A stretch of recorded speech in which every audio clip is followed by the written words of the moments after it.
Each year, Microsoft Research hosts hundreds of influential speakers from around the world, including leading scientists, renowned experts in technology, book authors, and leading academics, and makes videos of these lectures freely available.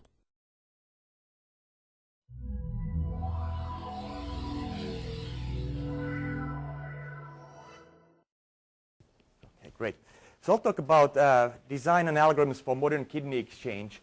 And these aren't really specific to kidney exchange. A lot of these algorithms also have broad applicability when it comes to integer programming in the very large, when memory is an issue, and when it comes to online integer programming. First of all, I'd like to say a word of thanks. Funding from the National Science Foundation and Microsoft Research through CMU's Computational Thinking Center. In this talk, I'll cover some results from 3 papers, one from EC07, one from New England Journal of Medicine this March, and one from IJCA this summer. And you can see the co-authors there. They're all with different co-authors. Okay, so kidney disease is a nasty problem, oftentimes lethal, and it strikes developing countries and developed countries pretty much equally. In the US alone, over 50,000 people each year get lethal kidney disease. The treatment traditionally for this is dialysis, which means that you get hooked up to a machine that will filter your blood, and you have to hook up to the machine multiple times a week, hours at a pop, and quality of life is very low. You're not in the productive workforce, and quality of life is actually so low, and this is kind of unbelievable for people who are healthy, that only 12% survive 10 years. Most people actually decide to stop treatment and die instead. Transplants, on the other hand, are a permanent solution to this. And kidney transplants are really nice in the sense that the operation is very easy. It can be done laparoscopically. And they're very prevalent. In fact, they're the most prevalent transplant and more prevalent than all other organ transplants combined. Unfortunately, there aren't enough cadaveric kidneys to go around. So there's a national waiting list of almost 80,000 people in the US alone. Average wait time is 2 to 5 years, depending on your blood type. About 4,000 people die each year on the waiting list. 30,000 get added to the list, and about 17,000 get removed because they get either cadaveric or live transplants. So you see there's a big imbalance of supply and demand. The list just keeps growing and growing. Kidneys are also nice in the sense that you can do live donation. You can take one of a person's kidneys, and the person can live fine. So they can actually give to somebody they love, like your favorite computer science colleague. So you need only one kidney to survive. It's illegal to buy and sell kidneys. So I can't say, okay, well, I need a kidney. Here's some amount of money. Give me your kidney.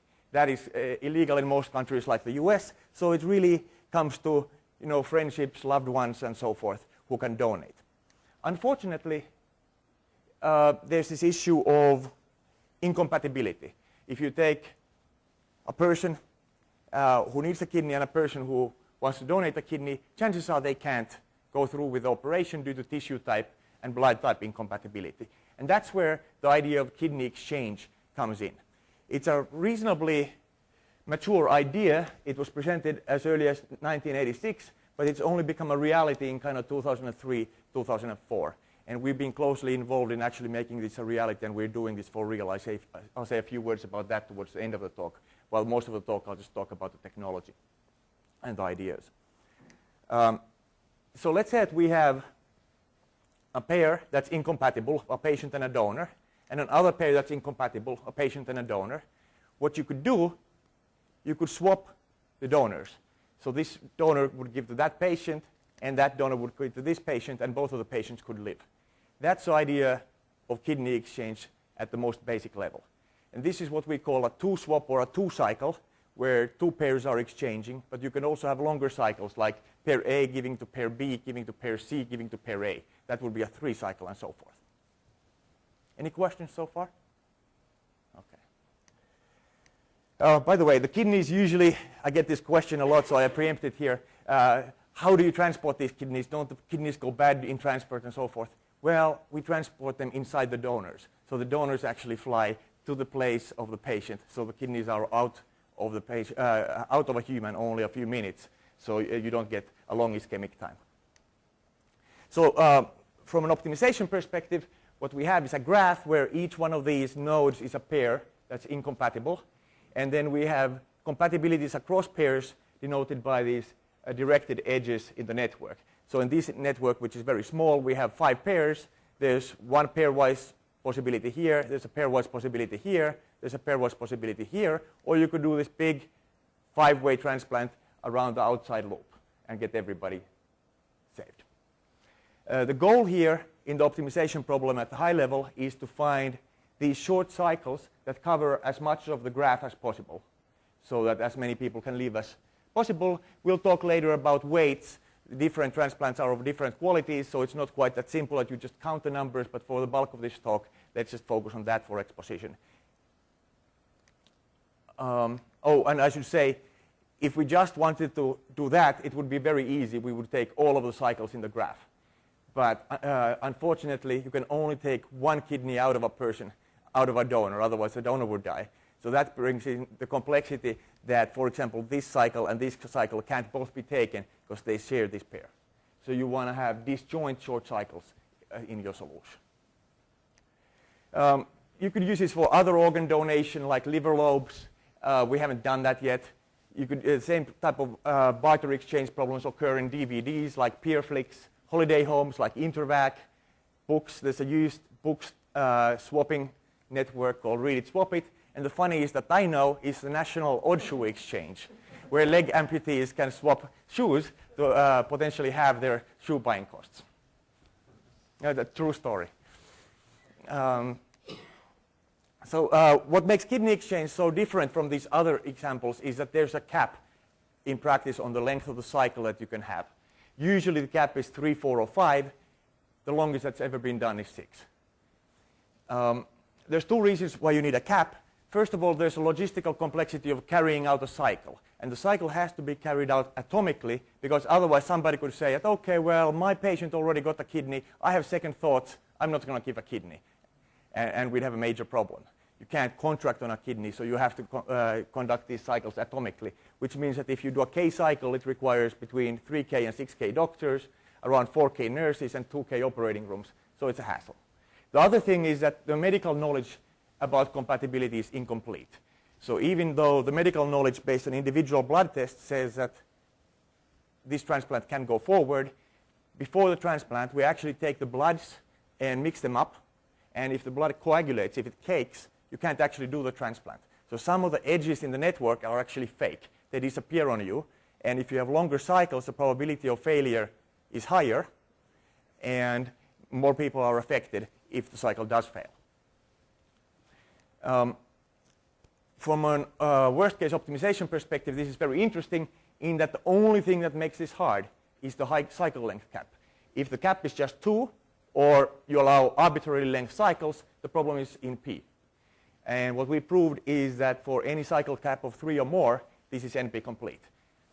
And you could imagine coming up with approximation algorithms for this, but we want an exact algorithm. Why? First of all, otherwise patients are going to die unnecessarily.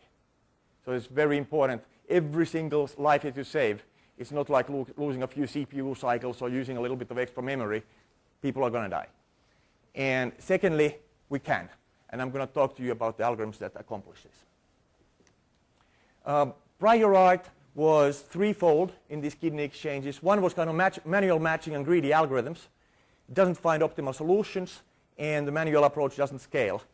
Then people used weighted maximal matching algorithms, like, for example, Edmonds' algorithm, that can only handle 2 cycles. So you can't do 3 cycles or 4 cycles or many of the other features that I'll be talking about. Cplex supports all of the features, but unfortunately doesn't scale beyond 600 to 900 patients, depending on the instance. And it's very interesting that this may seem like a combinatorial auction winner determination problem in many ways, which is a problem that we've been working a long time on.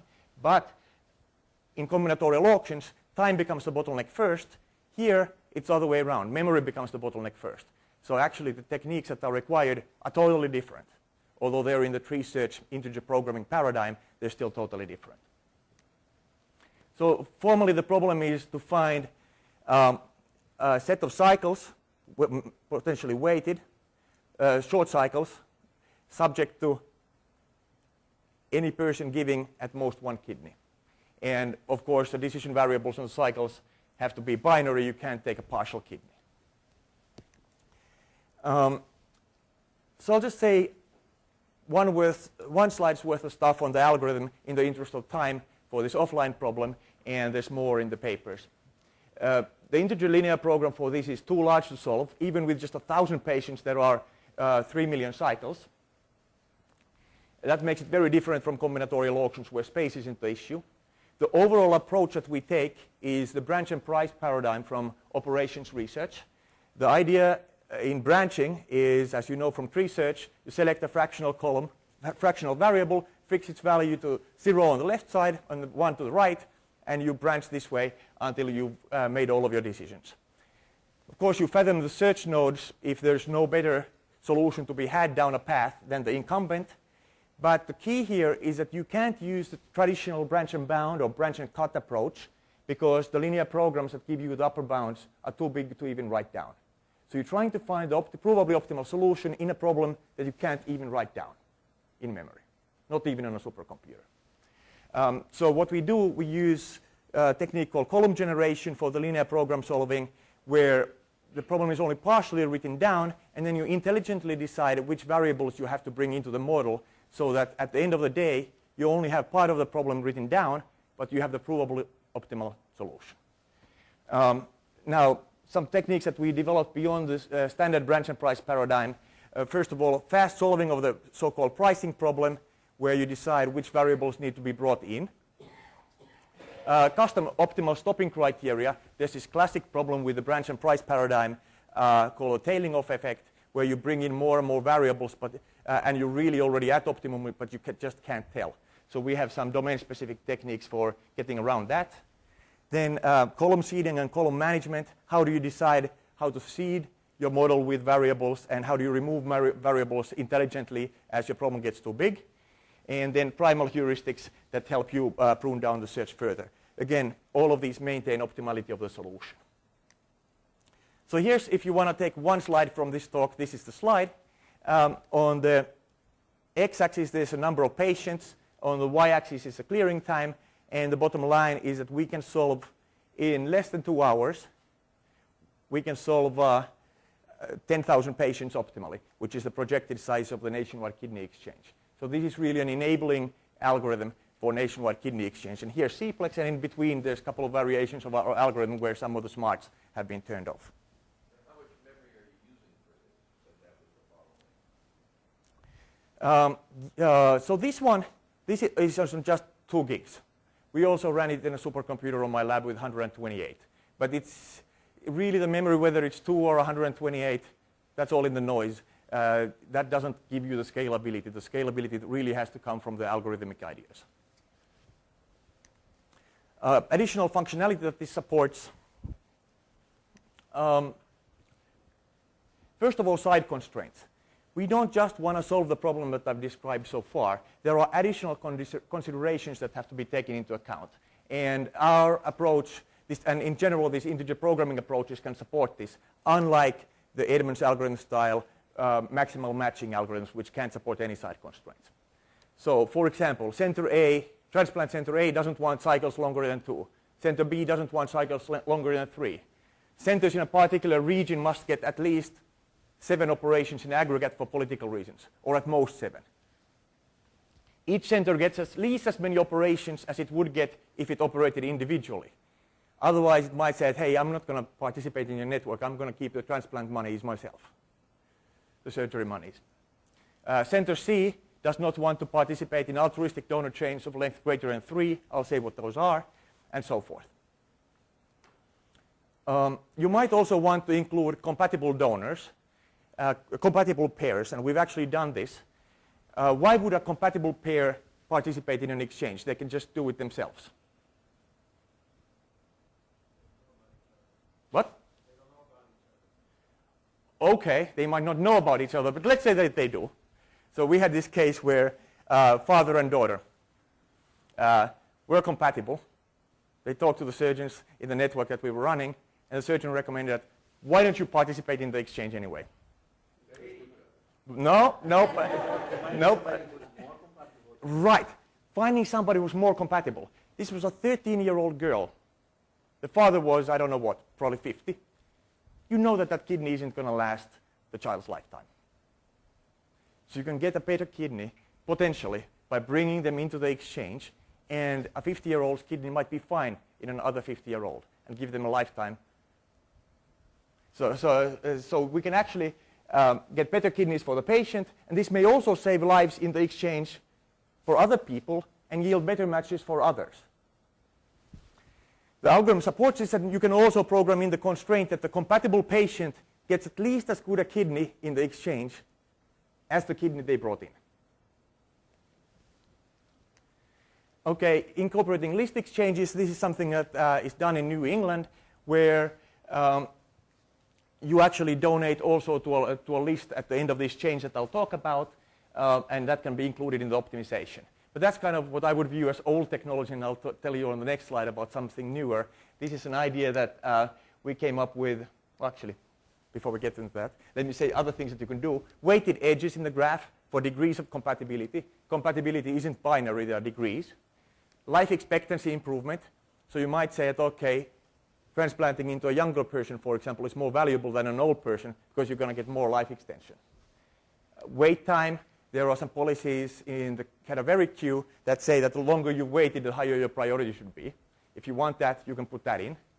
Travel distance. It's amazing to me that some people are willing to give a kidney but aren't willing to travel on an airplane. But this is reality.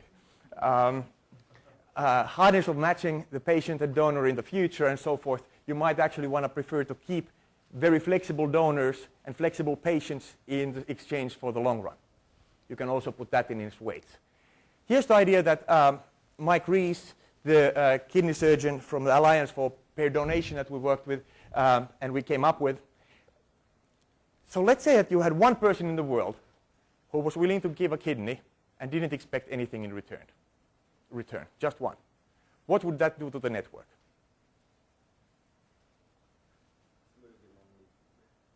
What? Somebody else would be lonely, meaning somebody will not have to give up their parent. Right, so good. So you would get, instead of getting a cycle in the network, you would get a chain in the network. And what's at the end of the chain? A willing donor. We could take that donor and pipe it into our next month's batch. So this is a gift that keeps giving forever. You can run this chain forever of one altruistic donor. And that's what we started to do. This is the first ever altruistic donor chain that's been conducted. And when Mike Reese went on TV with this idea, we didn't get one willing altruistic donor. We got 200. And we're not running 200 chains in parallel, but he has multiple going at the same time. Isn't every cadaver one of those? No. Theoretically, from a biology perspective, yes. But the cadaveric queue has very tight, politically mandated dispatch policies. And they don't include giving anything into the exchanges. So the exchanges can give to the queue, but the queue cannot give to the exchanges. That's a political thing. But anyway, so here you can see that over a matter of less than a year, this was already, 10 transplants long, and this is ongoing, and there are other chains going on in parallel. And it's nationwide, so you can see that Arizona, Ohio, Missouri, Maryland, North Carolina, and so forth.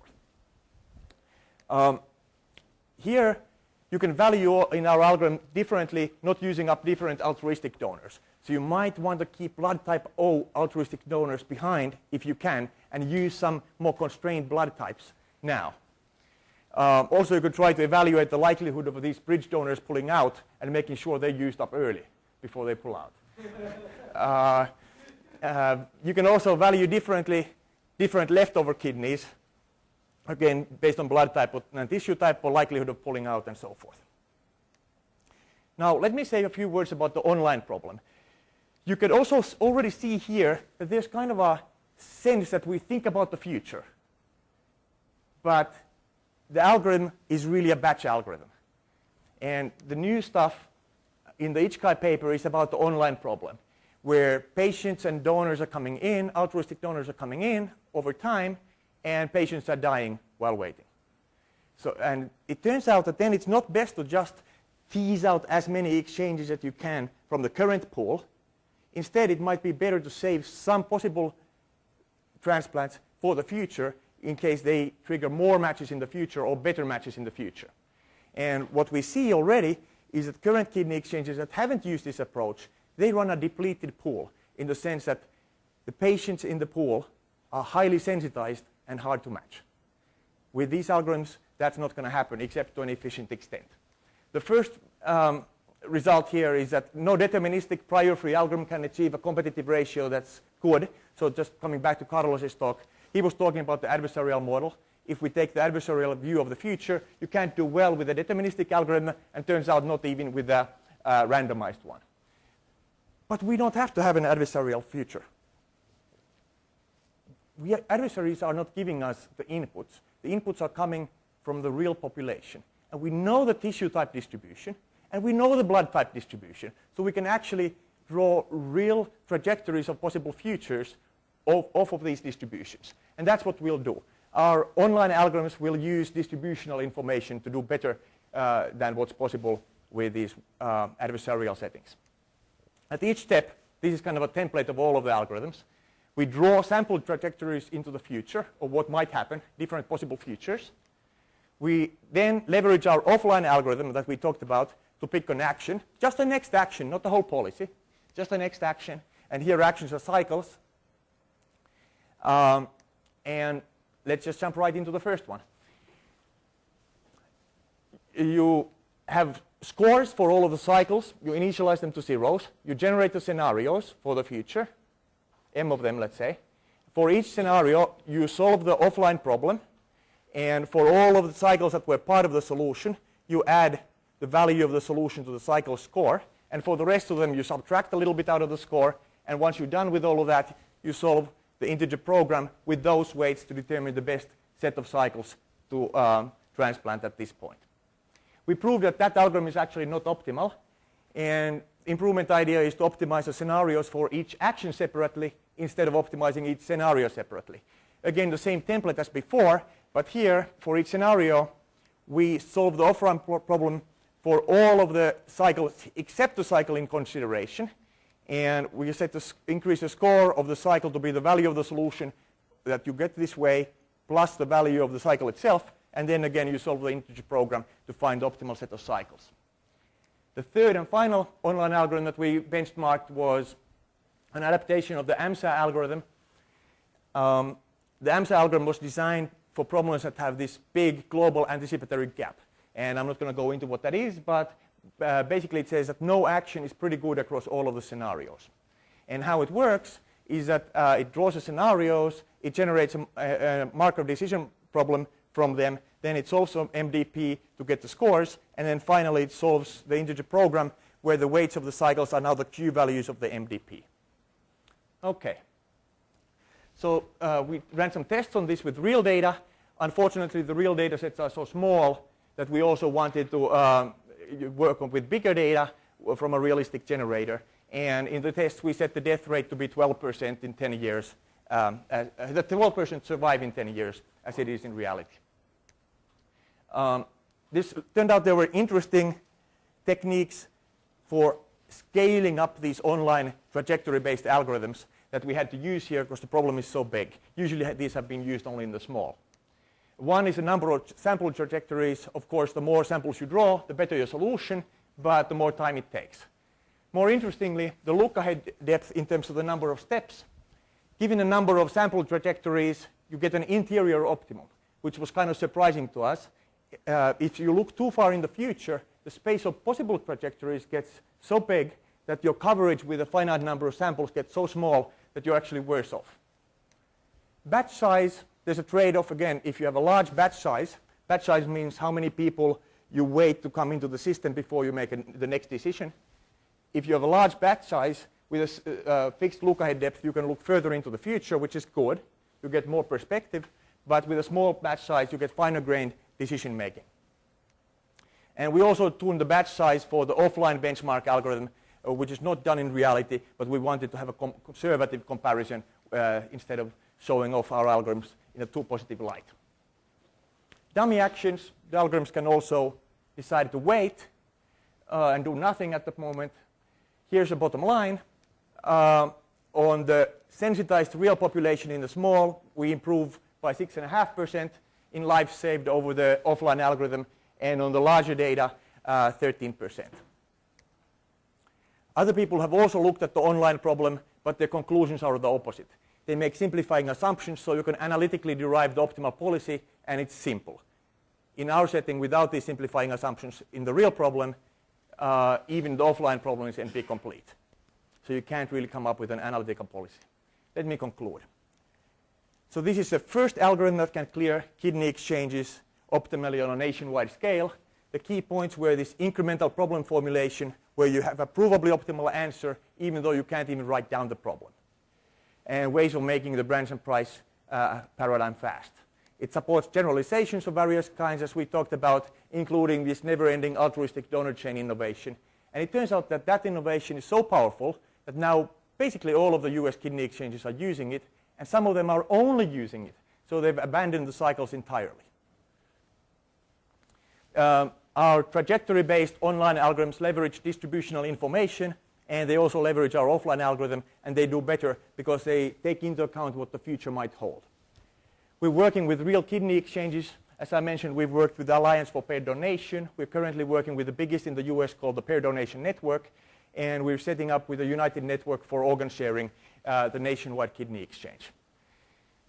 Future research, there are many things, but one that I'd like to mention is just this cross-match failures. I mentioned that sometimes those edges aren't real and they fail. So how do we deal with that? How can we make solutions up front or test a superset of who we plan to transplant so that we can robustly recover from those edge failures? Thank you very much.